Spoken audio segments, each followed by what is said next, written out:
ইসলামের ইতিহাসে এমন আর দ্বিতীয় কোনো নজির নেই যে মুসলিমরা কোনো অঞ্চল দীর্ঘদিন শাসন করেছে অথচ স্থানীয়দের মধ্যেও মেজরিটি সংখ্যকই অমুসলিম রয়ে গেছে।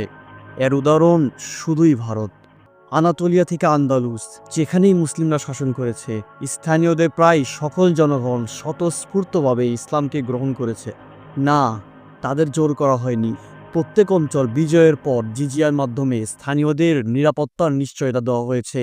তারপরেও মানুষ সত্যকে স্বইচ্ছায় গ্রহণ করেছে। এমনকি মালদ্বীপ এবং ইন্দোনেশিয়া, যেখানে কোনো মুসলিম সৈন্যদল পৌঁছেনি, কিন্তু তবুও কিছু সংখ্যক মুসলিম বণিকদের দ্বারা অনুপ্রাণিত হয়ে তারা সত্যকে গ্রহণ করেছে। বর্তমানে মালদ্বীপের শতভাগ এবং ইন্দোনেশিয়ায় প্রায় ৯০% জনগণ মুসলিম।